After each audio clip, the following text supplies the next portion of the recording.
Welcome back, student. Now today our discussion on linguistic state. After linguistic state, our topic is language policy, federalism, and how is federalism practiced.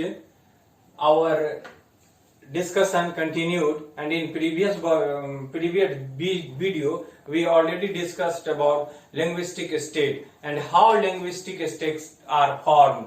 यहाँ पे एक बात फिर बताना चाहूंगा कि बहुत सारे लिंग्विस्टिक स्टेट बने on the basis of language, on the basis of geographical area, on the basis of habitat. और उसके बाद जो लोगों का जो थीम था कि लिंग्विस्टिक स्टेट बनने के बाद, छोटे स्टेट बनने के बाद सेंट्रलाइजेशन का जो काम है उसमें दिक्कत आएगी, वो और ज्यादा उल्टा हो गया, बल्कि देश की जो यूनिटी थी वो और भी ज्यादा एकीकृत रूप में हुई। वो कैसे हुई कि इसके बारे में आपके बुक में बताता है कि रामचंद्र गुहा हैं जो इतिहासकार, उन्होंने एक आर्टिकल निकाला है 2006 में टाइम्स ऑफ इंडिया में उनका ये आर्टिकल छपा हुआ था कि on the basis of language, कम से कम यहाँ ये तो हो रहा है कि एक राज्य है, जैसे एक तेलुगु भाषा हुआ उसके आधार पे एक राज्य हुआ, नहीं तो क्या होता कि एक भाषा के आधार पे 14-15 राज्य होते या मोर देन 2 और 3 राज्य होते। तो इससे बढ़िया है कि एक भाषा के आधार पे एक राज्य है, उनका कल्चर सेम है, उनका लैंग्वेज सेम है, उनका फूड हैबिटेट सेम है। तो इससे क्या हुआ कि उनमें जो है वो और भी जो म्यूचुअल अंडरस्टैंडिंग थी वो और भी ज्यादा मजबूत हुई। उससे क्या हुआ कि लोगों में और भी जो भावना थी, यूनिटी की, एकता की जो भावना थी, जो सद्भाव की भावना थी, वो और भी ज्यादा एक हुई, प्रबल हुई, और देश में एडमिनिस्ट्रेशन करने में आसानी हुआ, देश की एकता और भी ज्यादा प्रबल हुई। अब आज का जो टॉपिक है वो हमारा है लैंग्वेज पॉलिसी। लैंग्वेज पॉलिसी, आप जानते हैं कि India is a most diverse country in the world. World में सबसे बड़ा डाइवर्स कंट्री के रूप में इंडिया को माना जाता है, और हमेशा इंडिया में जो शासन व्यवस्था रहा उन डाइवर्सिटी को ध्यान में रखते हुए आगे बढ़ाया गया। कॉन्स्टिट्यूशन के हिसाब में उनका ये प्रोविजन है कि हम डाइवर्सिटी को ध्यान में रखेंगे, उनके आधार पर नए स्टेट का भी निर्माण हुआ। तो इतना ज्यादा लैंग्वेज है कि आप आसानी से ये नहीं कह सकते कि एक लैंग्वेज जो होगा वो सुप्रीम होगा या फिर ऑफिशियल लैंग्वेज होगा, नेशनल लैंग्वेज होगा। एक कहावत है कि हर कोस पे जो है वो पानी बदल जाता है और 4 कोस पे वाणी बदल जाता है। वाणी मतलब कि लैंग्वेज बदल जाता है। तो इतना ज्यादा जो डाइवर्सिटी है, इतना ज्यादा जो भिन्नता है, तो कैसे हम एक लैंग्वेज को ऑफिशियल लैंग्वेज के रूप में मान्यता दें। तो हमारे भारत में कोई भी ऑफिशियल लैंग्वेज नहीं है। जिस तरह से India is a secular country, कोई भी रिलीजन को स्टेट जो है वो प्रोवाइड नहीं करता है, उसी तरह की यहाँ की बात है कि कोई भी लैंग्वेज जो है उसको सरकार के तरफ से प्रोत्साहन नहीं मिलता है। मतलब कि हिंदी जो है राजभाषा न हो करके, राष्ट्रभाषा न हो करके, या इंग्लिश के इक्विवेलेंट, मतलब कि दोनों जो है वो ऑफिशियल लैंग्वेज के रूप में काम होता है। जैसे हम लोग 14 सितंबर को क्या करते हैं, हिंदी दिवस मनाते हैं, हिंदी को प्रमोट करने के लिए। ऐसा नहीं है कि वो हमारी राष्ट्रभाषा है। चलिए, no any national language. Hindi is mother tongue of only 41.03, you can say about 42% on the basis of census 2001 के अकॉर्डिंग हम कह सकते हैं कि 41% ये हमारा डाटा दिया हुआ है। मान लीजिए 10 साल का है, 2001 और 2020 या 21 में नया जो डाटा आने वाला है उसके हिसाब से, तो 41% जो है इंडियन जो है उनका मदर टंग जो है वो हिंदी है। अकॉर्डिंग टू कॉन्स्टिट्यूशन इंग्लिश जो है वो ऑफिशियल पर्पस में स्टॉप हो जाना चाहिए था। कब? 1965 के रूप में। इन 1965 के बाद ऑफिशियल वर्क के लिए, ऑफिशियल काम काज करने के लिए इंग्लिश का इस्तेमाल नहीं होना। लेकिन क्या है, साउथर्न स्टेट के बहुत सारे लोग इसका विरोध किए, और यूनिटी, जिस समय में भारत का एकीकरण हुआ था उस समय में उनको ये बात दिया गया था कि आपको लैंग्वेज और आपके रीजनल ये सब में आपको स्वायत्ता प्रदान की जाएगी। तो फिर उसके विरोध के कारण सरकार ने वहां पे बिल्कुल लचीला रुख अपनाया, जो रिजिड रूप नहीं अपनाया श्रीलंका की तरह कि Singla language is official language, या तेलुगु जो है वो उसको हम नहीं मानेंगे, ऐसा नहीं। यहाँ पे इन्होंने पूरा लचीला रुख माना और हिंदी और इंग्लिश को दोनों को बराबर का दर्जा दिया गया कि ये दोनों ऑफिशियल लैंग्वेज के रूप में काम करेंगे। State to have their one official language, हर राज्य का अपना ऑफिशियल लैंग्वेज है।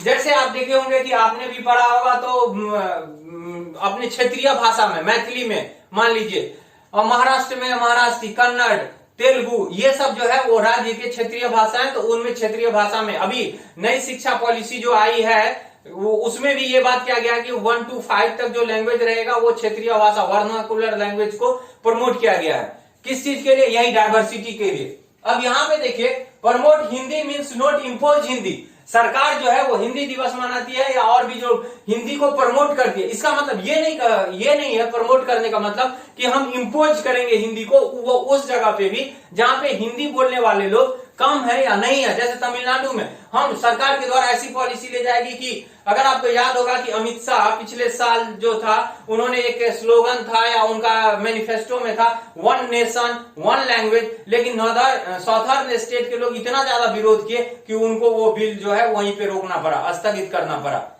ठीक, promote Hindi means not impose Hindi, मतलब कि हमें प्रमोट करना है हिंदी को। हिंदी हमारी भाषा है, मदर टंग है, बहुत सारे भागों में बोला जाता है। 41% या 42% लोग का मदर टंग है। इसका मतलब ये नहीं कि हम उसको थोपे, मतलब कि 58% ऐसे लोग होंगे जो हिंदी नहीं बोलते होंगे, तो उस पर हमको थोपना नहीं है उनको। और देखिए, according to census 2001 more than 1500 distinct language, और उनमें से 114 जो है वो मेजर लैंग्वेज है, और उसके अकॉर्डिंग 22 लैंग्वेज को 8th schedule of the constitution में दिया गया। अगर आपको याद होगा तो 448 आर्टिकल, 25 पार्ट और 12 शेड्यूल्स। तो शेड्यूल में आने से क्या होता है, जैसे आपने पढ़ा होगा शेड्यूल ट्राइब, शेड्यूल ट्राइब्स या शेड्यूल कास्ट, इसका मतलब क्या हुआ, उस अनुसूची में जाकर के वो दर्ज हो जाते हैं जो सरकारी रिकॉर्ड के रूप में उन अनुसूची में है। तो यहां पे क्या हो गया कि हिंदी को लगा के 22 और ऐसे 21 लैंग्वेज ऐसे हैं जिसको 8th schedule of the constitution में दिया गया, जिनको बोला जाता है शेड्यूल्ड लैंग्वेज। इसके तहत क्या होता है कि जैसे आप कोई भी स्टेट नेशनल लेवल पे जो एग्जाम देंगे तो फॉर्म भरते समय आपको पूछा जाएगा मीडियम ऑफ इंस्ट्रक्शन। आप वहां पे हिंदी, इंग्लिश, मैथिली अगर चूज करते हैं तो आपको जो क्वेश्चन आप दिन लिखिएगा उस समय में आपको वो जो मीडियम रहेगा वो मैथिली ही रहेगा। तो ये फायदा होता है 8th शेड्यूल में आने में। Maithili is also in 8th schedule but Bhojpuri is not come in 8th schedule of the language. तो ये फायदा होता है 8th शेड्यूल का, और 22 ऐसे लैंग्वेज हैं जो 8th शेड्यूल में आते हैं।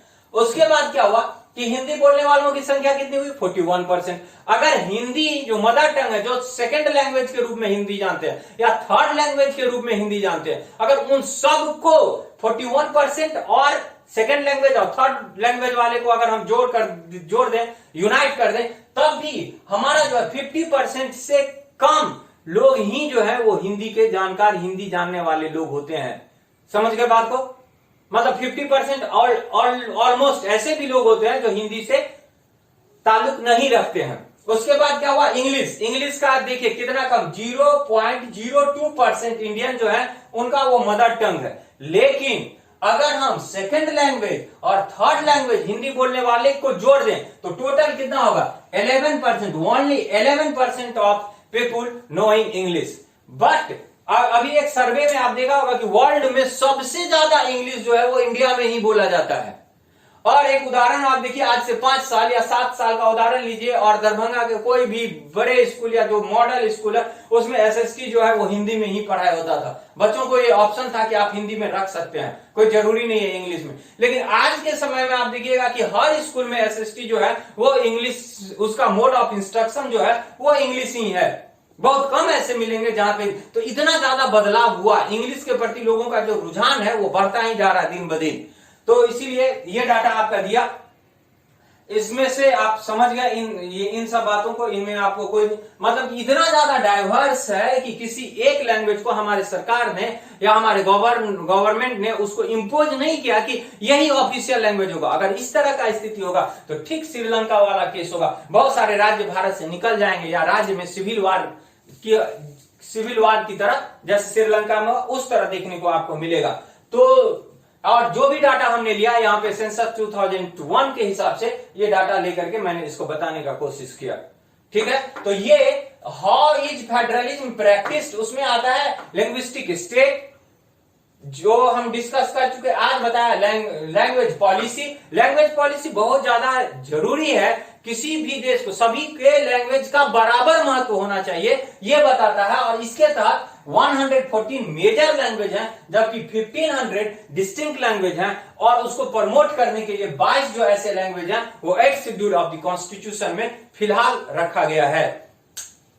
हिंदी का जो रुतबा है वो बहुत ज्यादा है, और इंग्लिश के टर्म में जब आते हैं तो बोलने वाले या मदर टंग में बहुत कम है, लेकिन इंग्लिश का वेटेज इतना है मार्केट में या अपनी कंट्री में या जॉब पाने के लिए में, कि आज देखिएगा बहुत ज्यादा लोग उसके तरफ जा रहे हैं, और ये है। तो इसीलिए इंग्लिश हमारा ऑफिशियल लैंग्वेज है और हिंदी भी हमारा ऑफिशियल लैंग्वेज है। जुडिशियरी के केस में आप देखिएगा जज का कारोबार, स्कूल में मोड ऑफ इंस्ट्रक्शन जो होता है वो ज्यादा से ज्यादा जो है वो इंग्लिश के रूप में है।